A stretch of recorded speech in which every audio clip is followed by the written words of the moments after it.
Hello students, स्वागत है आपका अपने YouTube channel Today's Dawn Education में। बच्चों, आज हम सॉल्व करने वाले हैं 6th क्लास हिस्ट्री का फर्स्ट चैप्टर, जिसका नाम है क्या, कब, कहाँ और कैसे।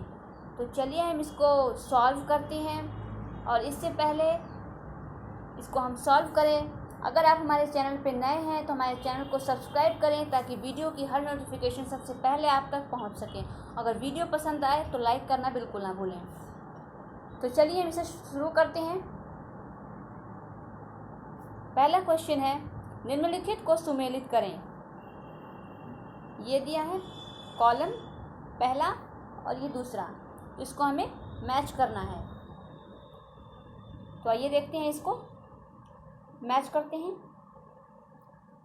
नर्मदा घाटी, ए का हम मैच करेंगे इसमें आखेट तथा संग्रहण, और दूसरा का है मगध का, बी का पहला।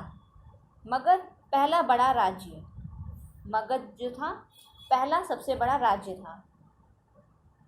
सी नंबर गारो पहाड़ियाँ, तो इसका होगा चौथा आरंभिक कृषि। ठीक है।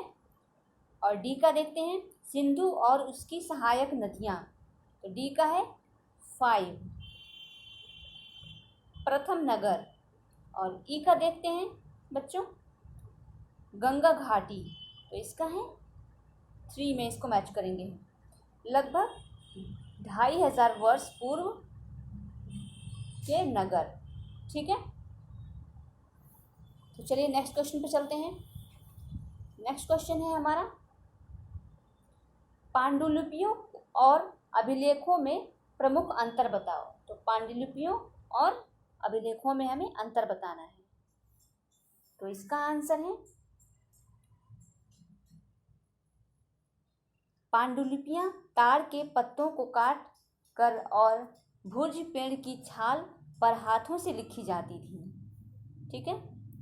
जो पांडुलिपियां हैं वो ताड़ के पत्ते को काट कर और भुज पेड़ की जो छाल होती थी तो उस पर जो है हाथों से लिखी जाती थी। और अभिलेख क्या होते हैं? तो अभिलेख पत्थर या धातु जैसे कठोर सतहों पर उत्कीर्ण किया जाता है। तो जो धातु होती है, जो कठोर धातु होती है या पत्थर होते हैं, उस पर उत्कीर्ण करके, यानी कि उस पर खोद कर उसकी सतहों पर लिखे जाते थे, तो उसको कहते हैं अभिलेख। ठीक है। अगला क्वेश्चन देखते हैं, रशीदा के प्रश्न को फिर से पढ़ो, इसके क्या उत्तर हो सकते हैं। चलिए देखते हैं इसका प्रश्न क्या है। रशीदा अपने आप से सवाल करती है, यह कोई कैसे जान सकता है कि इतने वर्षों पहले क्या हुआ था। ठीक है। तो इसका आंसर है, इतिहासकार विभिन्न स्रोतों जैसे पांडुलिपियों, सिक्कों, अभिलेखों और पुरातत्व से ज्ञात जानकारियों के आधार पर अतीत को जानने का प्रयास करते हैं। तो अतीत को कैसे जाना जाता है? तो अभी हमने देखा कि पांडुलिपियां कैसे बनाई जाती थी और उस पर लिखा जाता था, तो उससे और सिक्कों से और अभिलेखों से और पुरातत्व से ज्ञात जानकारियों के आधार पर ही उसके अतीत के बारे में जानने का प्रयास किया जाता है। ठीक है। अगला क्वेश्चन देखते हैं, पुरातत्वविदों द्वारा पाई जाने वाली सभी वस्तुओं की एक सूची बनाओ।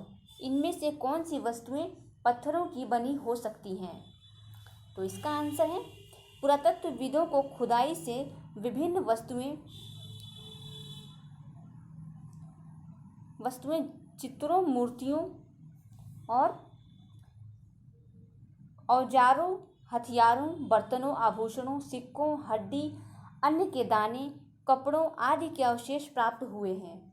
इनमें से औजार, मूर्ति, आभूषण, हथियार पत्थरों के बने हो सकते हैं। ठीक है। तो पत्थरों के क्या बने हो सकते हैं?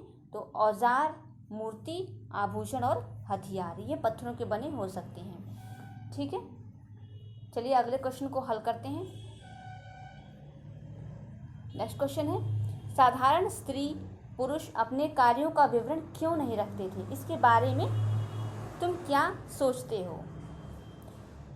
तो इसका आंसर है, साधारण स्त्री और पुरुषों का जीवन संघर्षों और कठिनाइयों से भरा पड़ा था। साथ ही उनके पास साधनों की कमी थी। ठीक है, एक तो उनके जीवन में बहुत संघर्ष था, कठिनाइयाँ थी, और दूसरा क्या था कि उनके पास साधनों की कमी थी, यानी उनके पास पर्याप्त साधन नहीं थे। अपने दैनिक जीवन की समस्याओं से उन्हें इतनी फुर्सत ही नहीं मिलती थी कि अपने कार्यों का विवरण रख सकें। ठीक है, तो उनको इतनी फुर्सत ही नहीं थी, उनको इतना समय ही नहीं मिल पाता था अपने जीवन में व्यस्तता और कठिनाइयों और संघर्षों के कारण कि वो इन सबको जो है दैनिक जीवन के समस्याओं से उन्हें इतनी फुर्सत ही नहीं मिलती थी कि वो अपने कार्यों का विवरण रख सकें, यानी कि अपने कार्यों को रिकॉर्ड रख सकें। ठीक है, कि वो क्या क्या करते हैं। नेक्स्ट क्वेश्चन देखते हैं। कम से कम 2 ऐसी बातों का उल्लेख करो जिनसे तुम्हारे अनुसार राजाओं और किसानों के बीच के जीवन में भिन्नता का पता चलता हो। तो इस क्वेश्चन को हम सॉल्व करते हैं। किसानों का काम खेतों में काम करना और अनाज उगाना था, वहीं दूसरी ओर एक राजा का काम शासन को सुचारू रूप से चलाना और लड़ाइयों द्वारा विजय अर्जित कर राज्य का विस्तार करना था। तो बच्चों, आप बिल्कुल इनके जीवन में राजा और किसान के जीवन की जो भिन्नता है तो आप उसको ईजिली देख सकते हैं। ये किसान का क्या काम होता है? खेती करना और खेतों में काम करना, अनाज उगाना। और एक राजा का काम क्या होता है? एक राजा शासन करता है और लड़ाइयों को करके वो विजय प्राप्त करता है और अपने राज्य का विस्तार करता है। ठीक है, तो इसका आंसर होगा किसानों का काम खेतों में काम करना और अनाज उगाना था, वहीं दूसरी ओर एक राजा का काम शासन को सुचारू रूप से चलाना और लड़ाइयों के द्वारा विजय अर्जित कर राज्य का विस्तार करना था। इस तरह किसान का जीवन परिश्रम से भरा होता था और